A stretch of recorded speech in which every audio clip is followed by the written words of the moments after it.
בואו לשם, בואו לשם. אז מה שמעתם על בית ספר מיתרים? שזה בית ספר אמריקאי חילוני. זה חצי חילוני. ושחצי לומדים וחצי לא גם. כן. ושכיף שמה. להבין איך... ואתם יודעות מה מקור השם מיתרים? מיתר שכזה כינור. מיתרי קול. עוד שלו. זה מיתרים כאילו שנגיד זה מטאפור כזה, שזה כאילו בית ספר ואז כאילו כל תלמיד זה מיתר. אתם מכירים אנשים שלומדים במיתרים? כן. יוני, אילנה סנדל, גדי וייבותי, וסרמן. אני רוצה למסור דש לאורל אמונה! אני רוצה למסור דש בבקשה! תומר בוכניק! איזה יד יפה יש לה! לרגל! בירוחם הבואי! מה אתם יודעים על הבית ספר? יש חברים שלי שם. מי אתה מכיר שלומד שם? רוצה למסור דש? דורון ברנבלוט ורועי מקסים. מי זה דורון? שמעת על בית ספר מיתרים?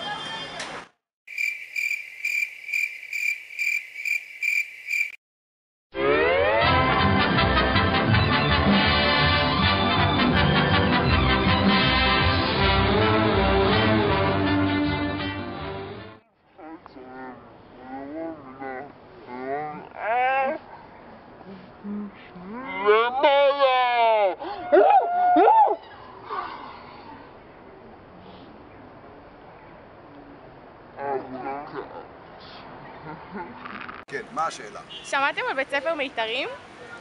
עוד לא. אני גם לא שומע.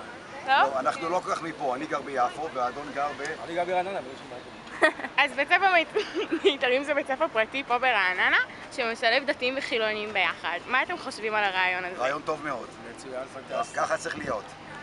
כן. אנחנו גדלנו ביישוב חילוני, שבתוכו היו גם דתיים, אני חושבת שזה דבר נורא. והיחסים היו טובים מאוד והכל בסדר. זה מה שצריך לעשות במדינת ישראל. אתם מכירים את בית ספר מיתרים פה ברעננה? יש כזה בית ספר ברעננה? כן, מיתרים זה בית ספר פרטי שמשלב דתיים וחילונים ביחד. מה אתה חושב על זה? זה רעיון מצוין. אבל למה זה לא קיים? אתה נראה לי מוכר אתה. כן, באמת? אתה מכיר? אתה אבא של רשל? יכול להיות? רשל מי? רשל גולדברג. לא מכיר אותה. לא מכיר? ממש לא. אז זה בטח מישהו מה זה- אחר, מה זה לא כל- משנה. מה זה כל הסיפור של מיתרים? רגע, מיתרים, יש גיטרות. מיתרים, נכון? חוץ מזה, אין לי מושג. סליחה על האיחור. לא התכוונו. מה, התחלתם בלעדינו? מה השאלה? קדימה. מה אתה צריכה לקבוע? שמעתם על בית ספר מיתרים? Which school? מיתרים. Yes, it's the best school in Ranana. מה אתם יודעים על הבית ספר? What can you say? Our two children went there, שניאל ודניאל בשנה הראשונה, והילד, שהיא, what's the word? השתחררה. אפשר את זה? לא. אפשר את זה? אנחנו ניקח את זה. בית ספר של גנבים. אנחנו ניקח את זה. ראו מבואי! שמעת על בית ספר מיתרים? ברור. מה את יודעת על הבית ספר? בית ספר מקצועי, והוא בית ספר עם חבר'ה טובים, והמורים שם חבל על הזמן. הלוואי ויכולתי לחזור לימים של בית הספר.